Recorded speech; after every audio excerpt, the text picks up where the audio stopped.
My name is Frederickiem Marshallem Foxem. I was born in White Plains, New York, 1938.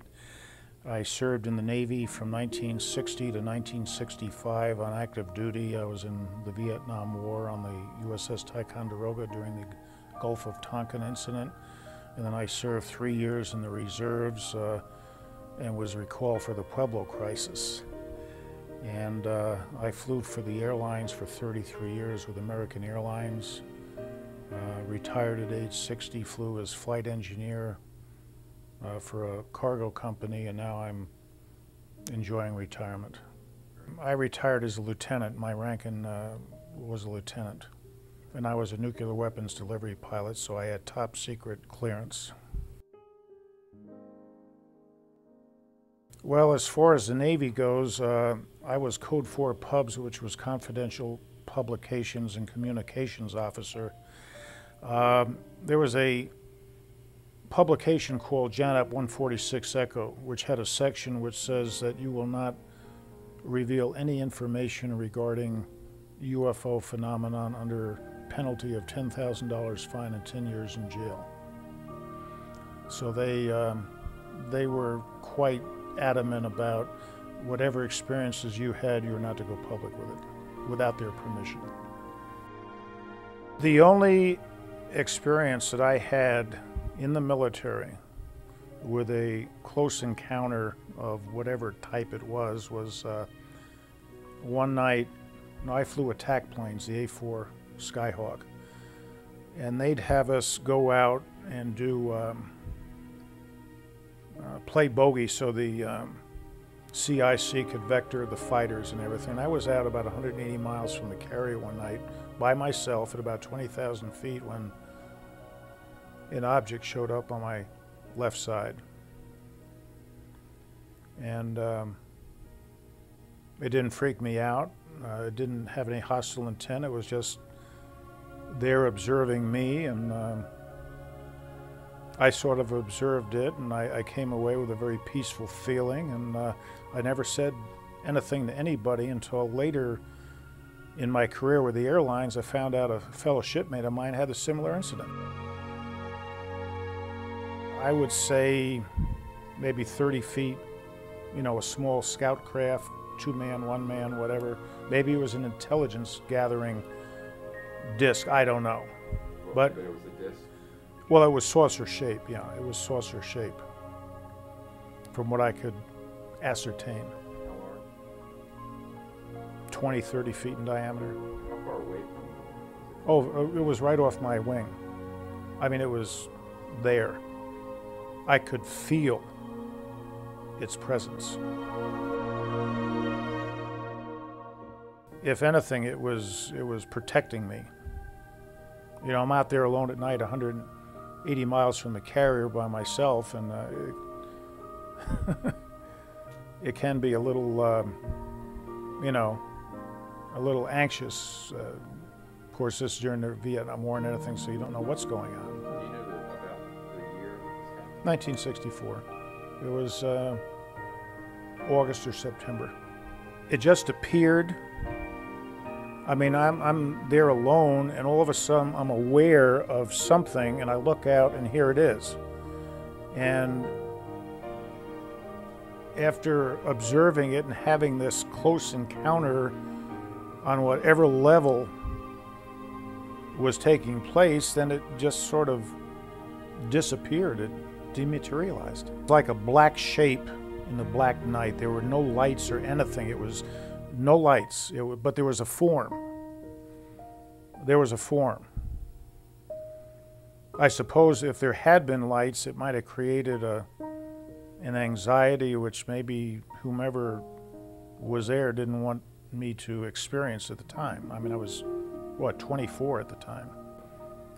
There were events over the course of my career where I observed classic saucer-shaped, cigar-shaped objects, places over military installations, White Sands, Albuquerque. The subject never came up with air traffic control. In any event, I would never have opened my mouth because they were I think there was a Captain Pete Killian that's written about in some of the UFO books that was a captain with American Airlines back in the 50s that evidently had a sighting and testified before the Senate committees. And then there was another captain that actually took a photograph of one off his wings, and of course they were subject to ridicule and everything, and I didn't want to go that direction, so I never reported anything to FAA or the military. A lot of pilots just didn't want to get involved in this because of peer pressure and ridicule, and the secret has been kept. I happen to have friends from Japan that are very open. The Japanese are very open about this. In fact, I was put in touch with the captain of the JAL 747 freighter that had the close encounter with that huge spherical UFO over Anchorage, Alaska. I think that you mentioned in your talk that the FAA was brought in on, and et cetera, et cetera. And of course, even he succumbed to peer pressure and whatever, and was relegated to a desk job and training in obscurity. I had more sightings in the airlines than I did in the military. I had the one episode, the one encounter over in Vietnam, and that was the only sighting and anything I ever had that I'm aware of. Okay. Most of my other sightings took place either at night. Now, I will mention one sighting that took place in January back in the late 60s. I was flying a night freighter 74 from LA to Kennedy, and it was a crystal clear night. There was a partial moon so you could see, and I was sitting in the right seat, and I saw two lights, red lights, singular non-blinking red lights, like they were flying in formation. I saw them out to my front right, and I watched, and this was about 30 degrees off my horizon, and I'm flying at 37,000 feet, so they're up pretty high. And they went from the eastern horizon to the western horizon in about 3 seconds. That's a pretty, what they were, I have no idea. In 1978, a friend of mine by the name of F. Lee Spiegel, who worked for one of the major radio networks in New York, evidently found out through information he received aboard one of our flights that I was particularly interested in the UFO phenomenon, and I was contacted and asked to be a representative of the airlines at the Symposium for the Peaceful Uses of Outer Space at the United Nations in November of 1978. I have a very personal friend that was a B-24 pilot during World War II that got into OSS. And he was one of the first people into Japan after the atomic bomb was dropped on Hiroshima and Nagasaki.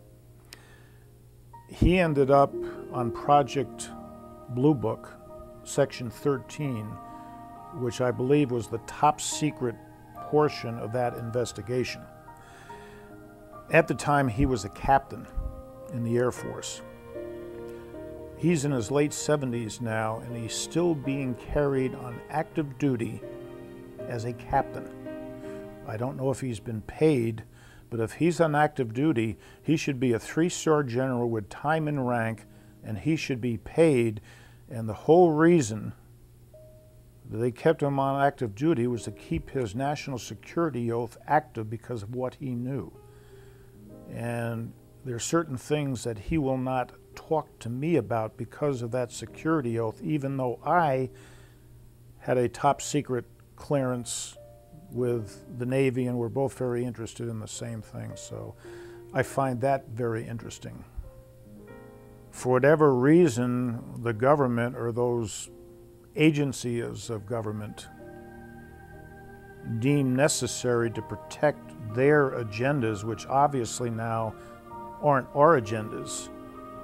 And based on the information that you gave us here at this symposium, I think it's time for us to act to end this charade and to take whatever steps are necessary to ensure that the human race evolves properly and, can enjoy the fruits of that evolution.